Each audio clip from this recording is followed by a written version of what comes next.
Hello and welcome to this Zoom group call with men. It's called Navigating Our Way to the 2020. Are men misunderstood and how will we navigate alongside women into 2020? Very soon, I'm hoping that my guests will arrive and then we will proceed with a magical conversation. And let's see what occurs.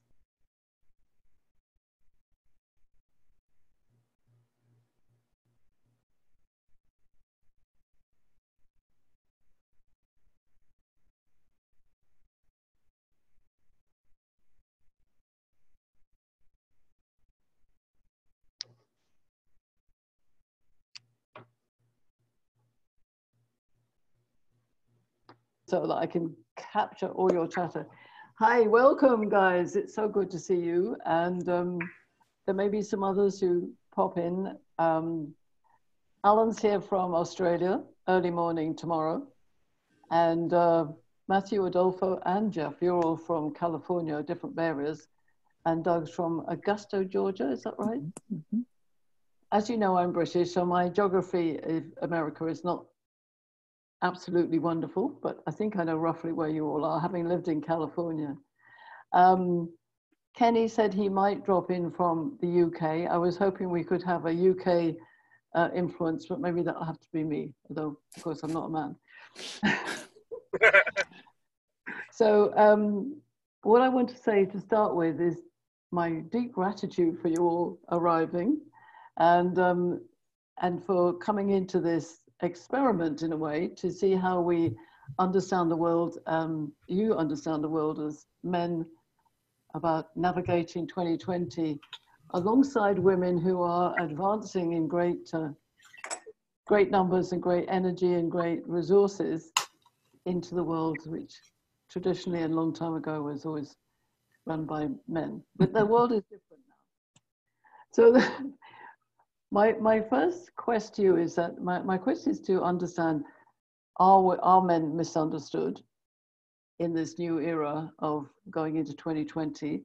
But the first thing I want to ask you is, what would be your one word for 2020 with regards to men and women?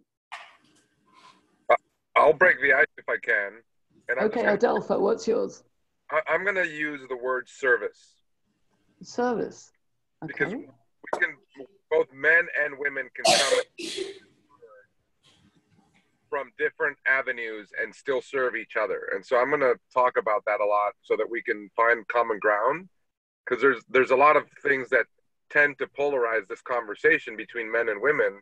And some of these polarizations aren't that bad, right? I mean, I don't want to talk about wearing heels in a dress. I want a woman to do that.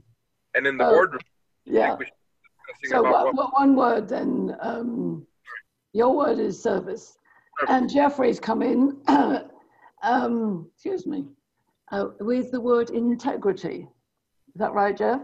Yeah, briefly, integration, the coming together of one thing with another. If the conversation is going to progress, it's got to include integrity. If there's exclusion or disintegration or right? If anything's out of integrity, everything's out of integrity. So there needs to be integration of the best of both genders, and more importantly, how hopeless it is for either of them alone. Okay, so that's good. Let's go to Australia. What's your one word, Alan? Well, I'm hoping it's going to be understanding. Okay. Mainly because it's not so much looking at, well, all the other things like integrity and all that need to be there, but you've got to have that foundation first. We've got to have that understanding. And on top of that, then would be acceptance. Okay, great. Matthew, what do you think? Partnership is what's there for me. I love it. That's great. And Doug, what's your one word? Respect, mutual respect. I love that. That's fantastic. So my one word is synergy. I love the idea of synergy, which I'm writing an article about the synergy paradox, because I think there is a paradox that we've got everything that we need, is what you're alluding to, but we haven't actually got that synergy yet. in different places. Some places we have, in some entrepreneurial fields we have, in some home environments we have, not always in the boardrooms. So the whole thing needs a thrust of synergy. So what I'd like to explore now is, let's start with, what are the blocks do you think that women are coming up against, which men could actually solve? Who would like to pick up that challenge? So it's kind of a double question. What are the blocks and how could it solve? Well, I'll break the ice again if I may. I think there's a stereotype. I don't know if this is real, but there's some inherent competition that I've seen in teams of women that I don't see in teams of men. And so I don't know, and I'm just going to throw stereotypes out there, and I'm going to hope that, Pauline, you can sort of, as the woman in the group, give us the example of what the quote-unquote cattiness means, you know? But men trying to accomplish something together tend to organize themselves into chunks of fun and some sort of hierarchy. Right? If there's more struggle, that it falls apart. But we like team stuff. And so team sports get discussed a lot. And I think that women are coming into it. But I think that's something that they can learn is don't take the competition with other women necessarily as who can be the one woman in the boardroom, but, you know, pull each other into creating stronger teams first. Okay, so let's spread this out. Who would like to contribute to that situation? And I think you're saying is that women are a bit too combative with each other, maybe. Yeah. Can I throw something in there? One of the things that I notice, especially when I'm doing talks with women as well, it's part of the DNA. Women are very competitive. You know, they don't dress for the men; they dress for competition with the other women, and so it's always that competition's in the background. That's innate. It's in their DNA. Whereas men were the problem solvers. So when we have a problem, we tend to get together and focus on the problem itself. Now, if we've got women working together around men, we usually find that the men are being pushed out, the women band together, and as soon as the men are gone, the women then start getting that, as you mentioned, Adolfo, the cattiness starts to come out. Okay, I anybody don't else? know if somewhere where a man wants to jump in and try and fix. So, Jeff, what's another block, maybe? Yeah, I've heard it argued that women do behave differently when men are not around. However, I heard that argument presented the other way around, that when the men are not around, the competition goes away. They don't feel that they need to compete for the male attention, etc. So I think that conversation cuts either way. I mean, I get like philosophical or theoretical on this question. For me, and Pauline, you and I have talked about this, but for me, blocks, like the biggest block is men's inferiority and then the resultant inferiority complex. I mean, it's my perspective that women are the dominant species because they can reproduce and we cannot. They can carry life inside of them, we cannot. On some level, we understand that and we'll never be able to do that. So we're doing all this other shit to overcompensate, which basically includes running the world and then creating a situation where the women have to compete for us, which doesn't solve the inferiority problem. So they're competing for us, but they know they're superior to us, and the whole thing is chasing itself. And I think that if men could just recognize that women are the dominant subspecies because they carry life and just commit to this service that I think Adolfo brought up earlier, and just be in service to women, then I think we'd all find a better time supporting each other for what we really bring to the table. But I think it's the innate, inherent inferiority and then the resultant inferiority complex that has the whole thing spinning round and round and round, and we need to catch up with it. Okay. Wow. When you said that, Jeffrey, it was really tough to hear, you know, that we kind of as a gender feel inferior because of, you know, the biology of it all and not being able to have children and things. And I've never it's probably a very, very unconscious thing then. Maybe I'm not all that evolved, but I don't think I've ever walked around going, you know, she's better than me, more human than me, or whatever you're saying. because she's can reproduce that way. So Well, that's just not, me. yeah, I'm certainly not saying better or more human. It's just a fact that they can carry life inside of them and we cannot. And what is the meaning of life other than reproduction? So on some level, they're closer to, that than we are. That's just a perspective. It's just an opinion. But they also can't do it without us. Right. But so I'll add to Jeffrey's point that I think it's the inferiority complex that comes from it is I think the main issue, because it's not a conscious analysis of they're better than us, right? It's a conscious analysis of they choose whom to offspring with, and they don't really need us other than to hunt, and we cannot carry life. Like literally we can put life in and then that's it, right? And so for men, control and power is wired in some other way. How do I hunt in a time when we don't even hunt anymore? None of what we used to be needed for in the pack is needed anymore. And if women can do it all other than procreate, then it creates this how did you call it, subgender or subspecies. Yeah, imbalance. At a biological level, it puts the service of man in some sort of a judgment plane. And so what we need to do is evolve into that word service, and how we can build a stronger society with where we can provide masculinity. We build tools, right? I think Pauline has a beautiful chart of how our brains have contributed beyond life.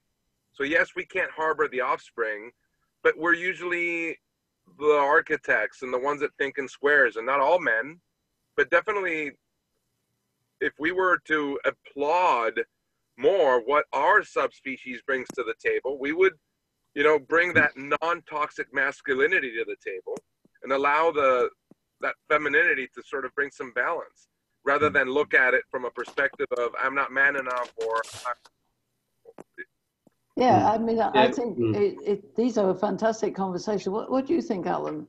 Well, on that, if what we're doing when we look at this, we end up going down and looking at one issue.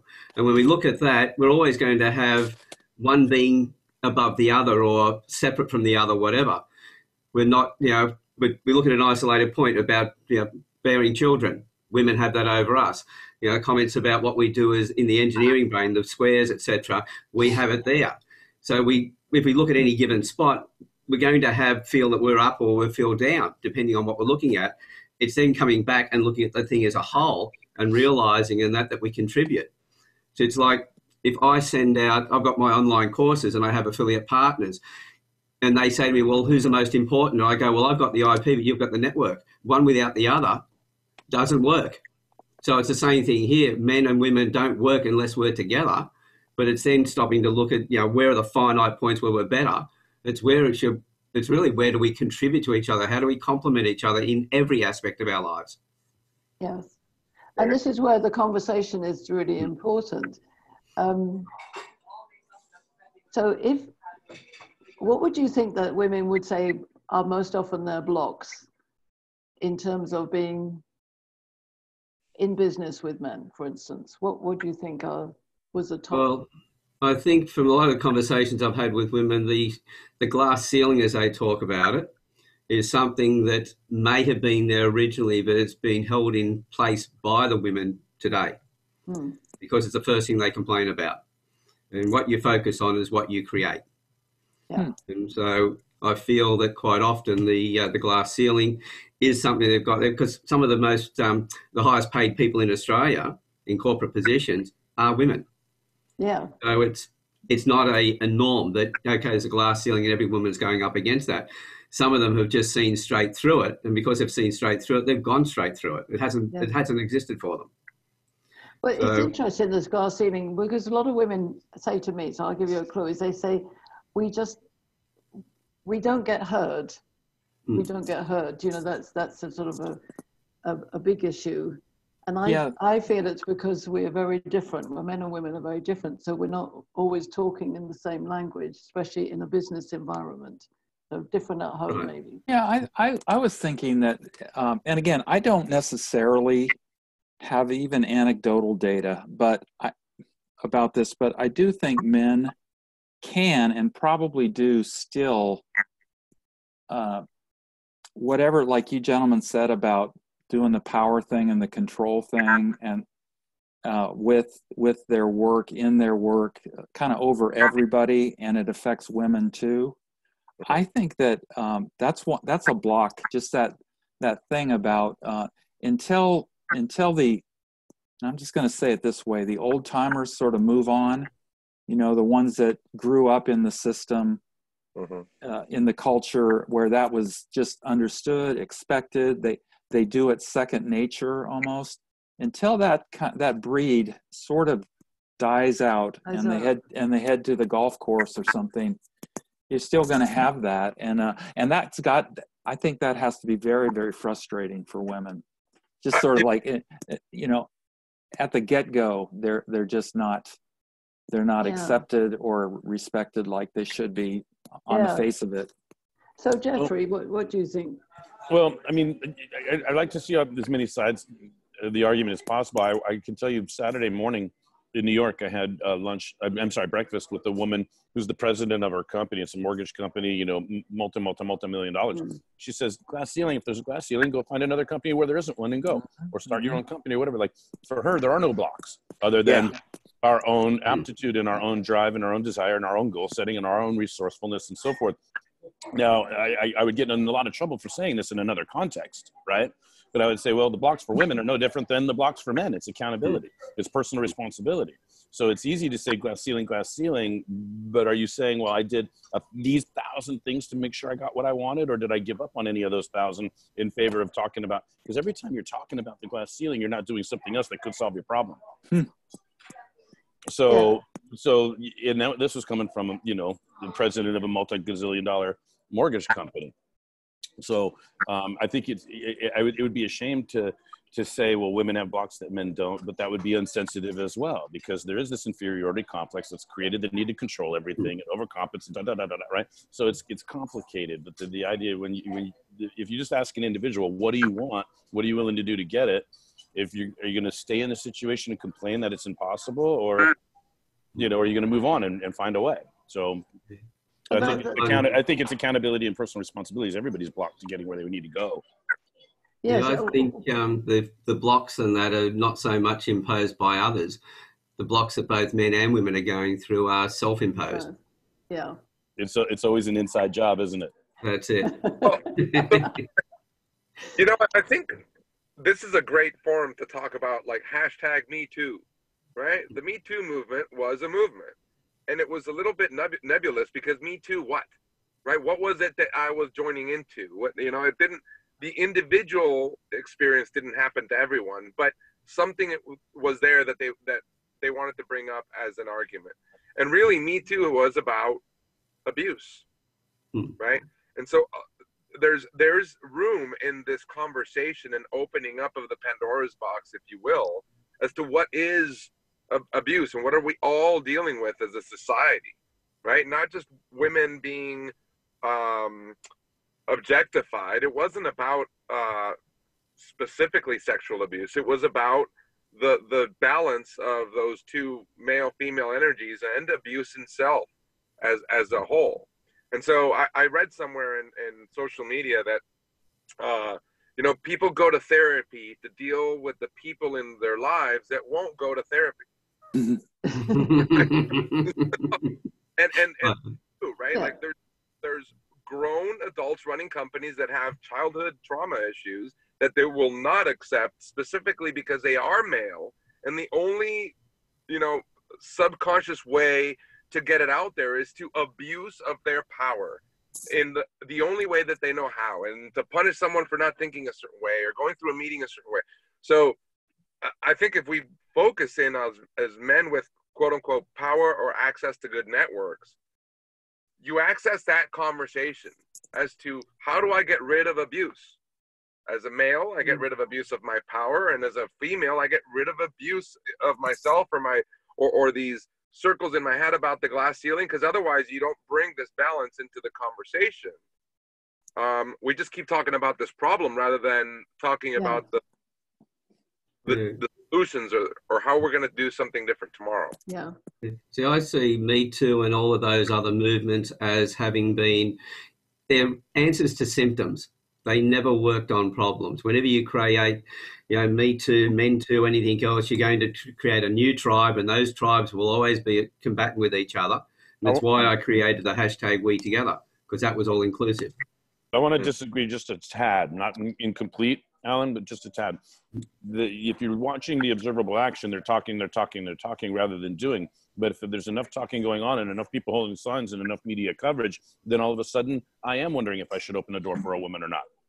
I am wondering if what I just said was abusive. I am thinking about the history of conversations that I've had and wonder if I stepped on a line, over a line, and nobody called me on it. I am self-reflective. I am monitoring my behavior. I am a little more careful. I am a little more thoughtful. And so maybe it's not as practical and engineered of a solution as a man may want, but it creates the awareness and the vibration, and it is making some sort of change, because let's face it, we are wondering if we should open a door for a woman or not. Yeah, well, with that side of things, all those wonderings and thinking back and what we should have done, whether you did it right or whatever, how much more of the confusion to the insecurities does that all add to? Because we don't know the answer to those questions. We can only assume with what we know right now, then, oh, well, I should have opened the door. But I've also seen men open doors for women and get abused for having done it. Yes. Mm-hmm. Yeah. I think that I like the point about focusing on reducing abuse, in regardless of the context, regardless of the gender. If you focus on reducing abuse, that makes sense. I've even thought about wow. Yeah, all of my favorite jokes that I tell in social situations, they all have the woman as the butt of the joke. And I was like, wow, I didn't even thought of it. I'm like, hey, these are just my favorite jokes to tell. And then I've actually started consciously switching the joke around to make the male the butt of the joke. Just, and sometimes I'll ask people, I'm like, hey, do you want the punchline to be deprecating to the male or to the woman? I'll stop right before the punchline. I'm like, who do you want me to, shame in this one? And that's different. I never thought about it before. Just, so it's whatever difference that makes, I'm not sure. Yeah, well, we're a little bit different in Australia in that we usually make ourselves the butt of every joke. We laugh with ourselves. Yeah, Australia's great, man. If you talk about intelligence and we talk about different nationalities, it's usually the Aussie at the end who is the one who cops it. Well, what's interesting, guys, is in all the interviews I've done, and I've interviewed all of you, is that every man says, they are a bit confused about this, open the door. Should I open the door? Should I not open the door? So it's all about having the conversation. In general, what I found in that research was that men said, we're a bit confused about what women want, reference that. We really want to be accepted for who we are, kind of give us space, don't be over smothering as a woman. And also just, we are more simple, straightforward. You women seem complex. That was what men were saying. Pauline, here's what I hear. Yeah. We want to open the door for women, specifically the right women. And the right women do not want the men in the room. Absolutely. The right women want to have a constructive conversation and believe in themselves as an individual, as an agent of the company that they want to sit in the board of. They don't want to tell the CEO that is too tight, or that the coffee or whatever, or that the decision isn't like, they don't want to feel that energy. They want to feel another warrior in the room. And so those women aren't thinking about the glass ceiling. They're not thinking about competitiveness with other women. They're just thinking about the problem at hand. And so I think that's where women need to focus on is, if you get into the room, we men are afraid of you being a woman with an agenda. If you come into the room, you come into the room because the agenda is the boards, right? Not you being the woman that's now going to show all these men about, because then it feels like there's some sort of inherent betrayal that can come from that. And I think that may be one of the largest barriers to large groups of men, specifically at that level, letting women come in, because they might just try to organize everything and start challenging. Does that make sense? Yes, I think in my experience, men and women are different. We can all do the job at hand, but there's a different energy. And what you're saying is that the woman who's got that confidence and she's okay working with men, she doesn't worry whether you open the door or not. I mean, I would love it if you all open the door. I'll open the door for you.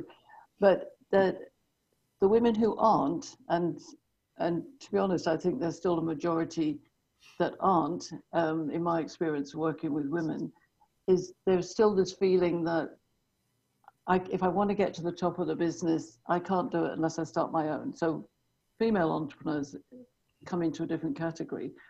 So what I want to see is if the all-male boardroom, talking about corporate America, for instance, so the all-male boardroom that's not the entrepreneurial ones, or the woman that you were talking to in New York, Jeff, you know, there are lots of notable women who are doing really well. My challenge is, why are those men afraid to open the door to women on board when it looks like a really good idea to have men and women working together, certainly in 2020? I want to just start off. I think, I don't know how, I don't have this thought out. It's just a reaction that comes. But like, to me, it's like, I think the only man that is afraid to open a door for a woman is the one that's not willing to open one for a man. Yeah. And so for me, I just look myself in the mirror and I ask myself, who do I want to be? I want to be a person that opens doors. So now I don't care if you're a man or a woman. I'm going to open it. If I'm nearby and I'm closer to the door than you are, I'm going to open it. I don't care if you're a man or a woman. That's right. So that's who I want to be. Now, the other thing that I mentioned to you in our interview, Pauline, is that if I'm unsure as to whether or not I should open the door, right, then that's in my head. That's my insecurity. I'm afraid of something, right? So why don't I just ask, hey, do you prefer that I open the door for you, or are you one of the people that would prefer to open it for yourself? And just ask what they prefer, right? If we really don't know because we don't know what they prefer, why don't we just ask them? But if we really don't know because we don't know what we prefer, why don't we look in the mirror and get back to this word integrity? Who do we want to be? What are our values? And do that across genders, across races, across, generations, etc. Well, like, that sort of brings something else up then, because if we have to ask, but no. I'm like Jeff, if I'm the closest one to the door, I look at the dynamics, the mechanics of it. If I reach out for the door and open up and there's a guy standing there, I'll let him go through, because otherwise I've got to go through. It's clutter and everything else. It's uncomfortable, where it's just natural. Hey, mate, go through. And I usually I don't ask him, is it all right if I open the door for you? We've got to ask every woman, is it okay if we open the door for you? We've still got a major problem. We should be able to just look at it, and that's the way I do it. If I get up to a door, there's a woman there, and I've already opened the door up, of course I'm going to let them go through, because it's stupid to me to walk through and then let them try and grab the door. Right. That's just rudeness to somebody else. It's male or female. The thing is that all of you are aware and enlightened men, otherwise you wouldn't be here in this conversation. What I think is fascinating is that when I look at the numbers and look at the demographics,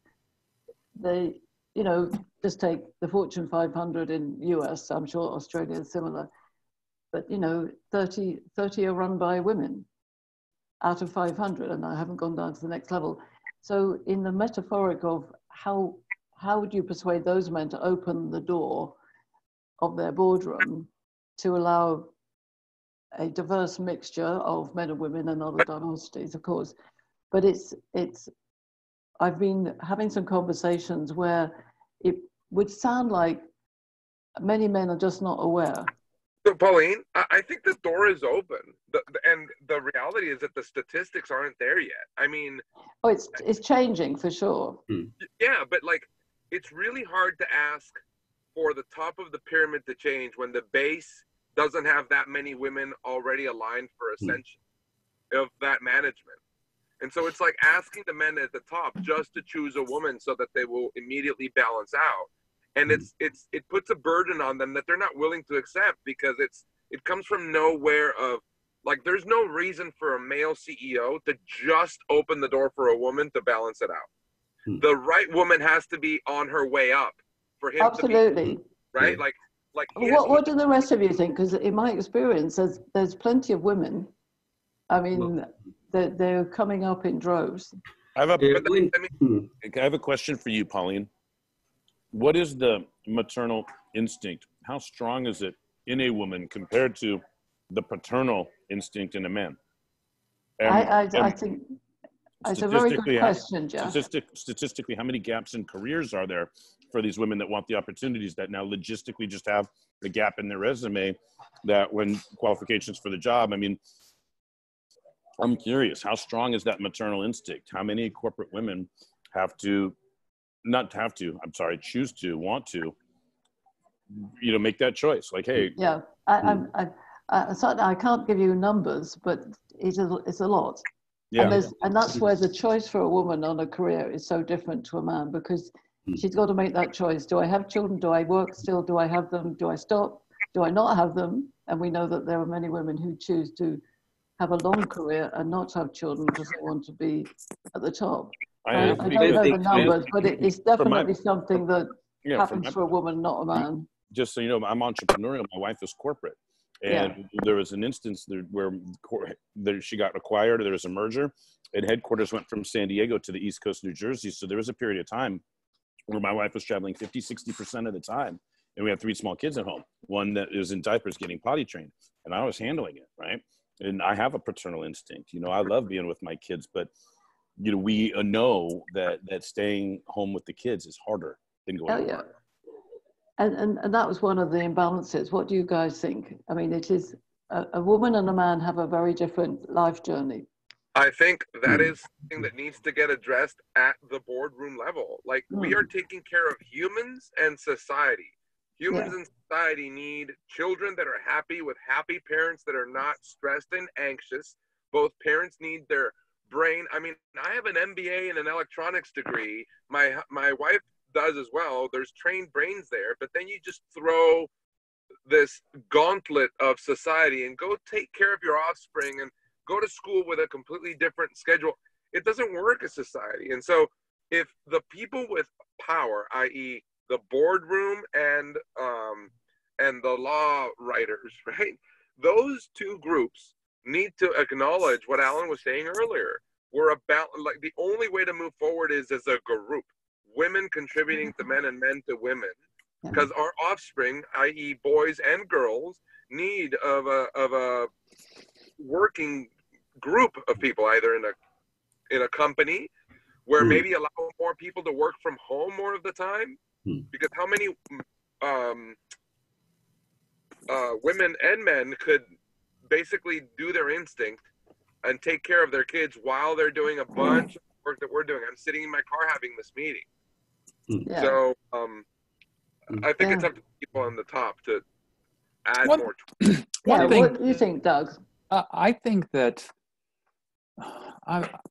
I think there's research out there, probably lots of research. And one of my favorite gurus is Tom Peters, and many years ago he was saying, women are better managers, women are this, they're more capable, they're more emotionally intelligent, you know, like really trying to break through to the men that you guys are your lead, and women are the buyers, you know, women are the customers primarily for almost everything.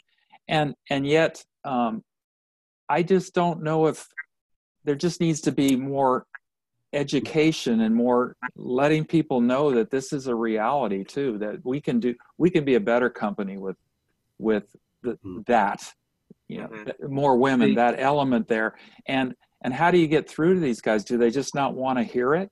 I think there's lots of data out there, and maybe they're just in huge denial about it, you know, don't want to see it.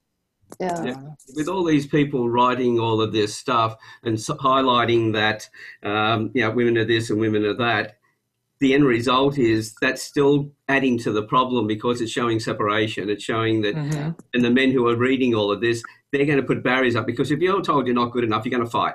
So all of these comments haven't helped at all, because somebody comes along and wants to make a shift, they put the comments out and they create another problem.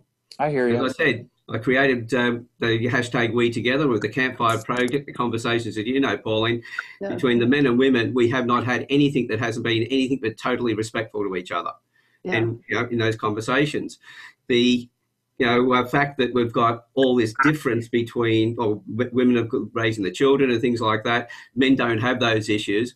we've got this quota system in Australia. You've got to have X number of this minority group and, with X number of women, that we fill positions, not so much with people who can do the job, but we're filling those quotas, which is then causing more problems, because if we're just putting out somebody in, like say a woman, for instance, she's not qualified for that job.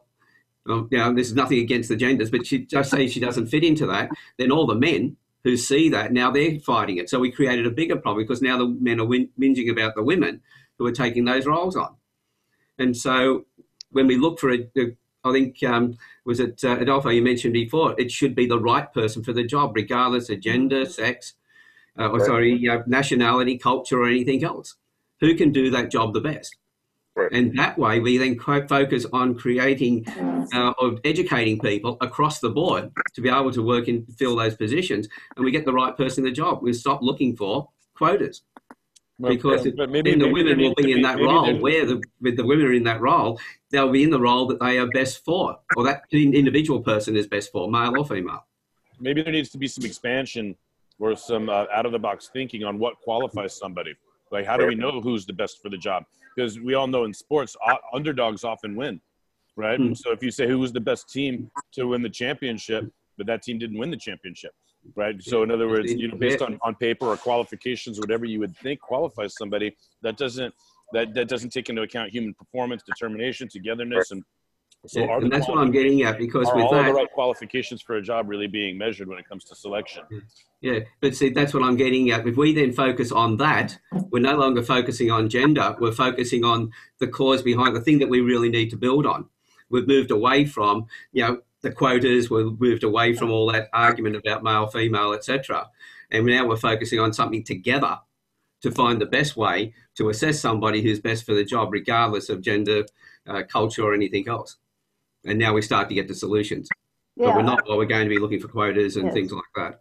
I think one of the things I want to put out there is that it's very much about the culture. So if we take some good examples, like, say, Richard Branson and Virgin is one of my good examples, or Sarah Blakely. I don't know whether read about Sarah Blakely, runs Spank. She runs a very equality-driven, enthusiastic and entrepreneurial outfit. There are lots of good examples of cultures where the gender isn't an issue, because and I think this goes to Adolfo's point, they deal with the issues that women have. I'll give you an example. When I was in Malaysia, I was at a meeting of Google people, and the speaker was a pregnant Google employee. And she said, being pregnant at Google is no problem. It's not, it doesn't disturb your career. You're allowed certain time off. It's all regulated. So the companies are adapting to what life needs there are for men and women. I believe that's the way forward. And we've got this very traditional corporate America, corporate world that's still stuck in traditional way of thinking, not entrepreneurial way of thinking, and embracing, as you had, Jeff, when your wife, and you kind of swap roles. There's no reason why that can't happen, but it doesn't always happen. So the issue for me is how do we change this? How do we make systemic change at the corporate level? Because I believe it's changing at the entrepreneurial level and at the community and more local level. But we've still got these monoliths stuck. Well, I would interject to say that, again, I would hope that we could go back to this word service, because I'm a hippie that understands that Miami is going to be underwater pretty soon because of climate change, whether you believe it's man-made or not. Correlation does not equal causation. There's a bunch of stuff we need to worry about beyond CO2. Don't even get me started. However, if we don't, as humans, sort of see where we're evolving to, and that there are industries that we no longer can maintain the same way, and that, the joke from the 80s that, well, how did you become a gazillionaire, and return to somebody and go, plastics, it's no longer funny, right? Like, everything is drowning because of that dumb investment, and we need to figure some other way. And so I think management, the people at the top that have the helm, need to realize evolution comes with verticals in industry changing, the ways, learning lessons in supply chain, learning lessons in countries that no longer want to be the end of the chain because their children are dying from the side effects that we can now measure, right, from our previous decisions. So those are just conversations that the humans that are willing to have them are rising to the top because that's where their place belongs. The ones that don't are not going to have products to sell pretty soon because millennials won't buy them. Yeah. So I that's where we're going to have to focus on, is getting management in those places full with the appropriate people. Male, female, I don't even think we need to speak about that way anymore. I think management's management. Boatload of women are up to the task, and a boatload of men are hoping to follow their leadership. Which is going to... What do you other guys think? Because I know we're in a shift and change, and I get this from female audience as well, who say, there's problem. Oh, but we're getting there. It's getting there. Well, maybe it's because of my age, but I want it to speed up because, you know, it's all very well saying I'll have pay parity in 117 years. I'm not going to be here. And I mean, I don't know if there's a time for jokes or whatever, but I have no problem following a woman if she tells me exactly what to do. I have a hard time following a woman if I'm supposed to read her mind. Figure out what to do. And that's it. Yeah. But that goes for everybody. You know, it's a good joke, but also it's the same thing if you're working for a male boss who's not telling you what's going on. You've got to be a mind reader. But as Adolfo was sort of, the way I was hearing Adolfo talking was, instead of focusing on the problems between us, it's working together and moving forward.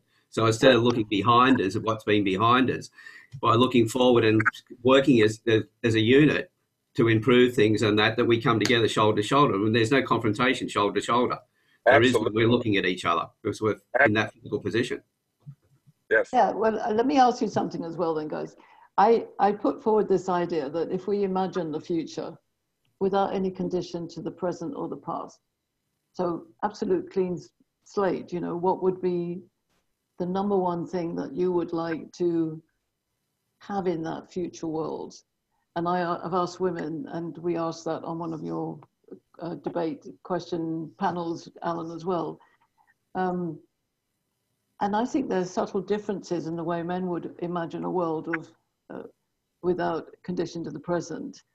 What one thing would you like in the future that would resolve these things? What would be the main value or action, or thinking still about business and life, you know? I go back to just recognizing the basic truth, you know, as much as we want equality, and as much as equality sounds great, we are not equal. You know, it's just not. There's things women can do, men can't do. You know, one has an innie, one has an outie. It's not the same. It's just categorically fun. My left hand is not the same as my right hand. There's just fundamental differences. And so I think that we have to, instead of, you know, ignoring those differences in the name of equality, we have to celebrate those differences to get to equality. Well, to get the balance. Is it equality or like the yin and yang is entirely a balanced thing of two opposites. Balance each other out. There is no, we need to paint the whole black side white so that it's a white circle. That's not balance. That's right. White. Yeah. So see, the words you used there before was, you know, you're talking about, you know, being the same or being equal. Well, we're not. We're complementary.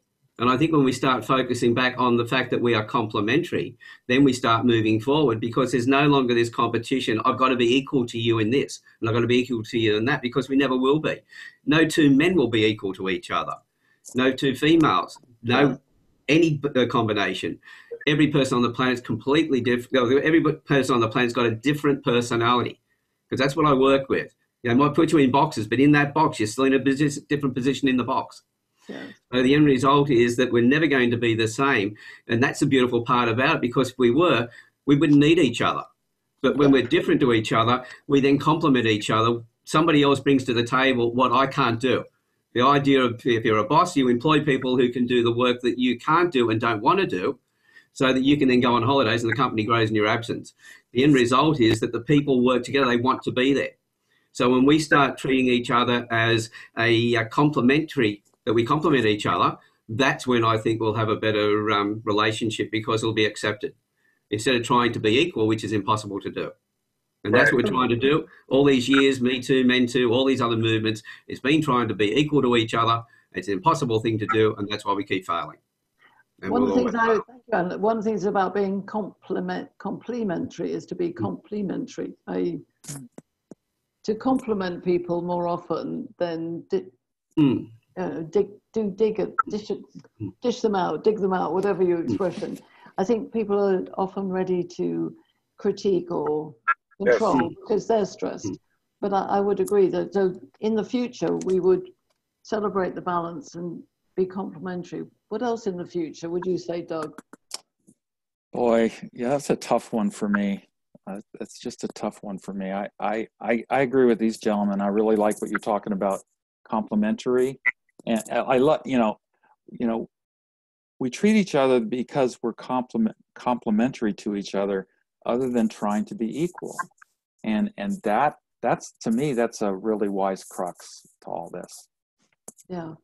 So I'd like to add, empowerment is a word that gets thrown around bunch, in HR seminars and stuff like that. But it does mean a lot if we're going to talk about evolution of leadership. And I tell people that there's a key difference between leadership and management.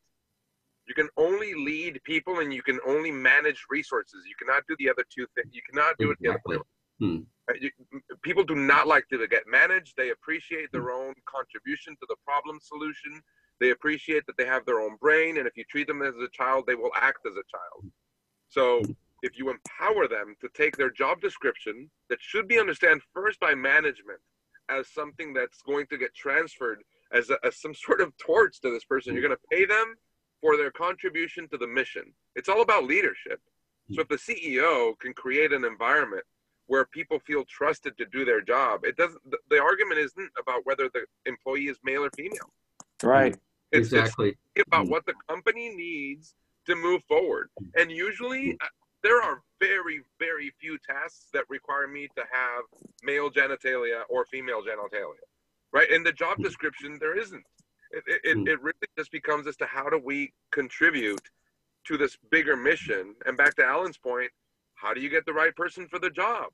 The most passionate, qualified person to fill that role is going to be the best piece of that puzzle. Yes, I understand what you're saying, but I do think that we can't ignore the differences of biology and lifestyle with men and women, and that we go through a different life cycle. But I do think it's changing. I think it's coming together. I think that synergy is coming together. There's a lot of evidence that numbers are changing, that more entrepreneurs, obviously, women business owners are a growth factor in the world. And the conversation is really, really important. Right from what we said about if you are going to open the door and not going to open the door, you ask somebody, is that okay if I do this? You keep on having the conversation and asking permission. I was talking to somebody this morning who was talking about there has been emotional suppression for men, not maybe for you guys, because I think you're all aware and emotional, but for many men that emotional suppression is now being released. I'm sure that you find that in the Campfire Project, Alan, you know. But that's been happening over the last couple of decades, 2 or 3 decades, and it aligns with the millennial spirit, the technology that we have, the digital world, the global communication, that we've got all this available. So as we're coming towards the end of this wonderful conversation, and it has been great, is what one thing would you advise women to think about more in order to be more at ease working with men in any situation, but in particular those maybe more traditional environments? Is there anything that... Well, can I just regress just a little bit for a moment? One of the biggest problems I think we have is our education. We educated ourselves into this position. At school, we work on our weaknesses. You know, if you're not good at maths, you put extra time into that. If you're not good at English, same thing. Yeah. Then you go out to work and nobody employs you for your weakness. They employ you for your strengths. So we find that we're already starting to focus on our weaknesses from a very early age, so that when we do have something that's put in front of us, the first thing that we do is we revert back to looking at what the problem is, not looking for a solution. So we work on symptoms. And that's keeps seem to magnify things and keeps us in this particular place. What I would like to see into the future is not so much of where we don't fit in, but where do we fit in? You know, if I work with somebody, I focus on their strengths and I go, right, you employ other people to compensate the areas that you're weaker in. So focus on your strengths. How now find a way in which, if I'm working with a woman, I was talking to one not yesterday, the day before, we sat down for what was going to be an hour's conversation. It was 3.5 hours later where we finally walked away. And the conversation, using your terms, Pauline, was quite a magical conversation. We're on the same wavelength. There was no gender in the conversation. It was all about the work that we were doing and how that comes together. And by the time we'd finished that conversation, we'll both be doing some work together. So gender wasn't an issue. So when we focus on those strengths and move forward and stop looking at what's holding us back, because anything holding us back is our own imagination, as Jeffrey said, it's from within. And so once we change that, I think it's just a matter of change our focus. Yeah. Focus on where we want to, no longer the away from motivation, but the towards motivation. Where do we want to be? So maybe for women, I would say from that is women to, if we do just focus on women, is to build to their strengths. Yeah. What else? What do the rest of you think? Yeah. I'm interested. You know, this may sound fun for you, Pauline. It's like a side conversation I want to have with you off to the side. But you know, like if you think about college curriculum, like college degrees on women's studies programs. Yeah. Right. You're studying issues, constant, you know, which fuel conversation. And I'm interested in the curriculum that would actually train a woman to break through any glass ceiling, train a woman, you know, to, you know, in the communication skills, in the, like, if it's like a grandiose vision that I need other people to talk through with it. But if there's a difference between education and training.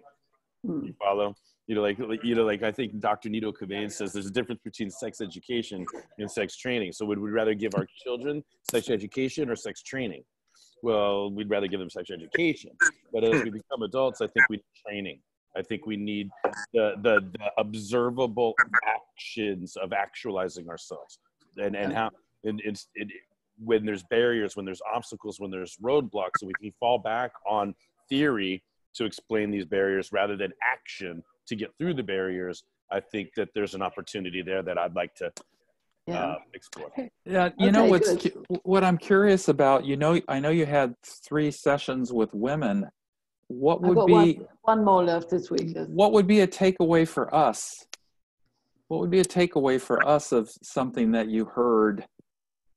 Because you probably asked similar questions, like what do you need from the men, and what about working with men? So is there any takeaways that we could just like put into place in our day-to-day work? Help us help you. Yeah. I think the main thing is giving them time to speak and chatter. I mean, I think generally women like to have conversations at more length. And there's often said that when men are in the business world, they're often, oh, come on, you know, get to a decision. Time is money. Yeah, time is money. Whereas, you know, and there are good examples of where if men have waited time. So too is patience a virtue. Yeah, and in fact, your example, Alan, is a good one, that you planned an hour and it was 3.5 hours. But I mean, that might be nothing to do with it being a woman. But you're also a very intuitive man. But I think women,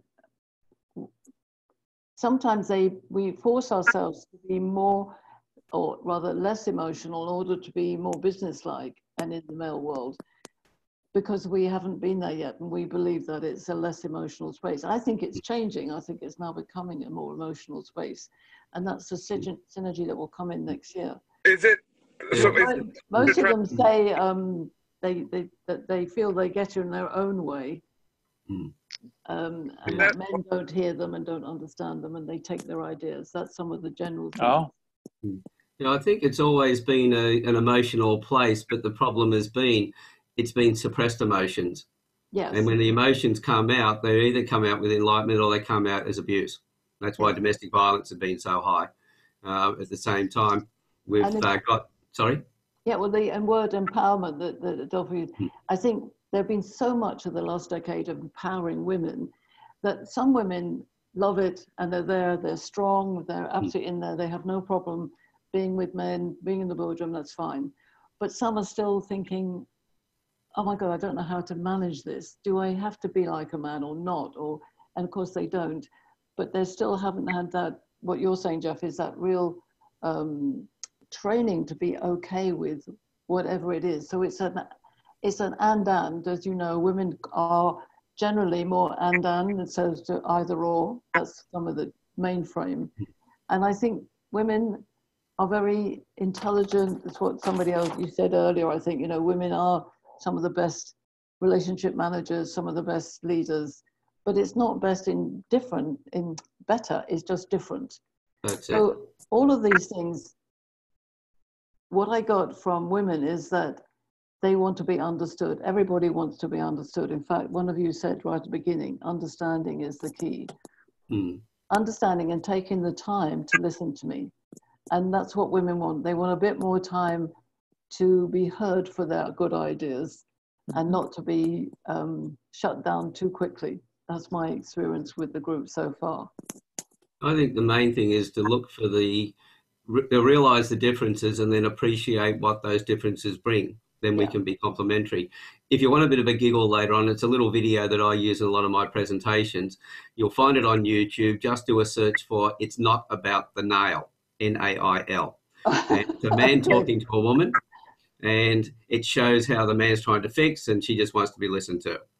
Yes. And it really, exaggerates the whole thing, but it's a nice little laugh, and I use it in my presentations to get the audience thinking. Oh yeah, I've seen that. That is hilarious. Yeah. It's hilarious. So I believe that we have the ability to go into 2020 with more synergy. That with this end of the decade, we've done a lot of work on empowering women, entrepreneurship, expansion of industries, new industries out there, globalization, digital, all the stuff that we use, we're all very connected, etc. Now is the time to have those very simple conversations, which are about love, honor, and trust. And for the words that came out from talking to men and to women about creating our future now, were those words that we would love a world which is where we can honor, love, and trust each other, be it that turns up in different actions and different interactions. I think from this today, it makes me think that I would like to bring this kind of stuff into conversations with women about their experience at work that they're doing right now. Yes. Like how are you, what's it like in your environment? Do you think women are, what are they respected? Are they equal? Yes. How are you treated? I mean, that's just opened up my eyes that's a rich thing for me to improve my own knowledge about the issue. Well, that's right. And one of the things I would just leave you with is that in my work with mixed groups, at a certain point, I always divide the group and just get them to think about the same question and then share it. And this is very important because sometimes if we ask, well, men, what do you think about women? Or women, what do you think about men? And they're a mixed audience, we don't necessarily get the truth. But what's fun is and it is fun, is that when you have whatever's written on the boards to the same question, what does a man look like as a man, as a woman, blah, blah. Everything that's written is true, but it's different. So as an example, if the men write, women are bossy, this is just an example, women write, men are bossy. It's not whether it's right or wrong, it's what does bossy mean? And then you can get into the experience of discussion and magical conversations, which as we know are without judgment, without anger, and without coercion. These adjectives are the lack of objectivity, right? Adjectives are evidence of opinion, right? Yeah. So I think that there's always room for a conversation about objectivity and subjectivity. Yes. And then once adjectives start flowing, now that's based on the inside job rather than what is objectively true or false. So what I'd like to ask you, your permission is I have recorded this. I will download it and I will send it to all of you first. And if you're okay with it, I will share it online and we'll build the conversation. And to be honest, there are more of you who have turned up than on my last two with women. So that was an interesting point for me. I have one more now on Thursday, and I have a promise of a dozen women to turn up, but it may only be a few. But the few matter, and your words really matter, and I really appreciate what you say. Let me just say, that's because while a woman's greatest power is her ability to reproduce, a man's greatest power is our ability to commit. There we Well, go. I do think that men are very good at being instructed with clarity and love. When you instruct a man, he will usually do it. When I instruct a woman, they won't always do it. So that's just a little aside. But what I'd love to do, if it's okay with you, is to continue these in the new year and to gain some more insights. And I really appreciate this. Shame we didn't have somebody from Great Britain, but maybe next time. It's quite difficult to get the timing right because, of course, it's quite late in England. But having your view here from Australia, Alan, has been very good. Thank you. Doug from, where was Georgia. it? Georgia. And Adolfo from California, and Jeff from California. And Matthew hopefully will come back another time. His son was sick, so that was an unfortunate thing. I want to give one commercial. You guys can find me on LinkedIn, but I put up an interview with Pauline just this morning. And I'm going to put up a longer one later this week, but we had a great conversation about the work that she does. So if you want to check it out. Thank you, Doug. On LinkedIn. And I recommend all of you to sign up to the Campfire Project, which is Alan's, and to go on his panel discussions, which are with men and with women, and are very insightful. So do that. And I just posted one this morning with you and Pauline, so there you go. And Jeff, your work with Secret Knock and Frequent Knock and all the work that we're potentially going to do together. Thank you for your insights. And Adolfo, always very creative and imaginative in your conversations. Thank you. And I'd like you to have a think about, create your future now. What would the future look like if you had a magic wand? If Doug and Adolfo and Alan, if you guys all get to Secret Knock in March or when we do our second one of 2020 in September, it'd be fun to have you guys up as a little panel having this conversation. Yeah, let's do that. Click on secretknock.co and tell them Jeff sent you, and we'll get you guys to that great event. Cool. Excellent. Thank you all very much. I enjoyed it. Yeah, that's going to be a very special event, Jeff. We'll tell them about that next time. Okay. Thank you, Pauline. Excellent. Thank you, all of you. Great meeting, everybody. Bye, you guys. Nice meeting you. Bye-bye. Pleasure. Thank you, guys. Bye. Bye, Pauline. Bye.